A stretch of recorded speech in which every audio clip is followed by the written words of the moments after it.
अस्सलामुअलैकुम दोस्तों, मेरा नाम है खालिद सईद और मैं हूँ मरीना। जदीद और दिलचस्प हकाइक जानने के लिए देखिए सबसे पहले MKTV को। सब्सक्राइब करें MKTV को इंफॉर्मेटिव वीडियो सबसे पहले देखने के लिए और बेल आइकन को दबाएं। तो शुरू करते हैं आज की वीडियो। ये बात है साल 2016 की। एस्टोनिया के चंद डॉक्टर्स एक मरीज के दिमाग का चेकअप कर रहे थे। तभी उन्होंने एक ऐसी चीज नोटिस की जो आज से पहले मेडिकल साइंस में किसी ने भी नहीं की थी। उस मरीज को एक दिमागी बीमारी थी, जिसकी वजह से डॉक्टर्स इसकी ब्रेन एक्टिविटी को EEG के जरिए रिकॉर्ड कर रहे थे। ये डॉक्टर्स के लिए एक रूटीन का ब्रेन चेकअप था। वो बहुत नॉर्मली मरीज का टेस्ट कर रहे थे, जैसे दूसरे मरीजों का किया करते हैं। लेकिन इनको इस बात का इल्म बिल्कुल नहीं था कि इस टेस्ट के दौरान कुछ ऐसा होने वाला है जो मेडिकल साइंस को पूरी तरह से हिला कर रख देगा। हुआ कुछ यूं कि टेस्ट शुरू हुए अभी चंद मिनट ही गुजरे थे कि मरीज को अचानक हार्ट अटैक हुआ और उनकी मौत हो गई। ये हादसा डॉक्टर्स की जिंदगी में पहली बार हो रहा था कि कोई भी मरीज ब्रेन स्कैनिंग के दौरान ही दम तोड़ गया हो। डॉक्टर्स को अब पूरा यकीन हो चुका था कि मरीज के मौत के वक्त उसके दिमाग में जो कुछ भी चल रहा होगा वो उस टेस्ट में भी जरूर रिकॉर्ड हुआ होगा। और हुआ भी कुछ ऐसा ही। मरीज की मौत से पहले और इसके बाद भी इसका दिमाग जो कुछ सोच रहा था वो सब कुछ उस टेस्ट में रिकॉर्ड हुआ। नाजरीन, ब्रेन स्कैन के दौरान मरने वाला मरीज 87 साल का कैनेडियन नेशनल था, जिसको एपिलेप्सी नाम की एक बीमारी थी। इस बीमारी की वजह से उसको बैठे बैठे दौरे पड़ने लगते थे और उसी वजह से डॉक्टर्स उनकी ब्रेन वेव्स को मॉनिटर करने के लिए EEG परफॉर्म कर रहे थे। EEG यानी इलेक्ट्रोएन्सेफलोग्राफी एक ऐसा टेस्ट होता है जिसमें दिमाग में चलने वाली इलेक्ट्रिकल एक्टिविटी को मॉनिटर किया जाता है। इस टेस्ट के लिए 1 दर्जन के करीब इलेक्ट्रोड्स को मरीज के सर पर चिपकाया जाता है, जो ब्रेन सेल से प्रोड्यूस होने वाले इलेक्ट्रिकल चार्जेस को डिटेक्ट करते हैं और फिर कंप्यूटर स्क्रीन पर दिखाता है। अब इस टेस्ट के रिजल्ट से डॉक्टर्स को कैसे मालूम पड़ता है कि इस वक्त मरीज के दिमाग में क्या चल रहा है?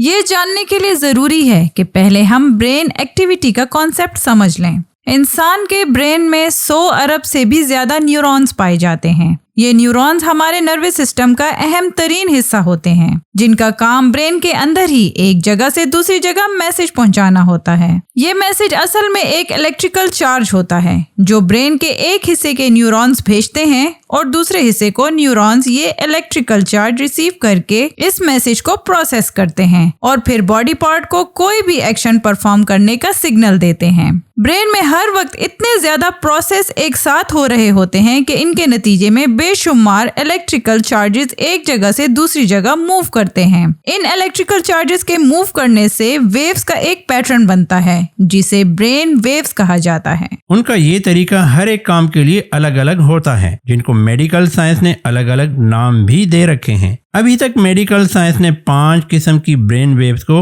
अल्फा, बीटा, गैमा, डेल्टा और थीटा वेव्स के नाम दिए हैं। अल्फा वेव्स का पैटर्न कुछ इस तरह का होता है कि इसकी फ्रीक्वेंसी 8 से 12 हर्ट्ज तक होती है, यानी 1 सेकंड में ये वेव 8 से लेकर 12 मरतबा तक बनती है। हमारा दिमाग अल्फा वेव तक प्रोड्यूस करता है जब हमारा दिमाग बिल्कुल रिलैक्स होता है, ठीक उस वक्त जब हम सुबह सुबह नींद से उठते हैं और अपने बेड पर ही लेटे लेटे आराम कर रहे होते हैं। अब जानते हैं बीटा वेव के बारे में। बीटा वेव का पैटर्न कुछ इस तरह का होता है जिसकी फ्रीक्वेंसी 12.5 से लेकर 30 हर्ट्ज तक होती है और ये तब प्रोड्यूस होती है जब हम अच्छी तरह जाग जाते हैं और अपने काम में मसरूफ हो जाते हैं। गैमा वेव्स की फ्रीक्वेंसी 25 से लेकर 140 हर्ट्ज तक होती है और ये तमाम वेव्स ब्रेन में सबसे ज्यादा फ्रीक्वेंसी वाली होती हैं। हमारा ब्रेन गैमा वेव्स तब प्रोड्यूस करता है जब हम बहुत ज्यादा एक्टिव होते हैं और किसी इंतहाई कॉम्प्लेक्स किस्म के काम को परफॉर्म कर रहे होते हैं। डेल्टा वेव्स तमाम वेव्स में सबसे कम होती हैं। इनकी फ्रीक्वेंसी सिर्फ 0.5 से लेकर 4 हर्ट्ज तक होती है।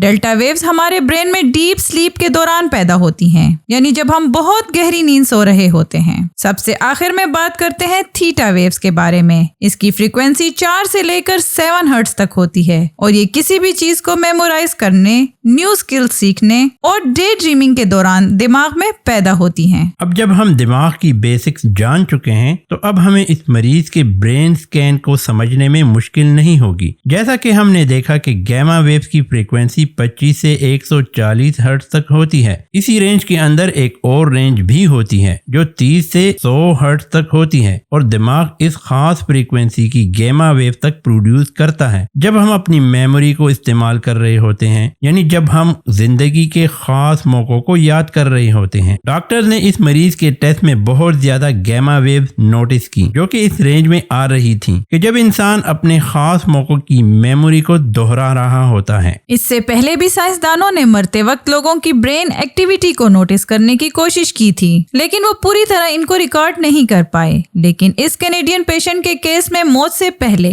और हत्ता के मौत के बाद भी चंद मिनटों तक इसकी जिंदगी की अच्छी और बुरी यादें सामने आई थी।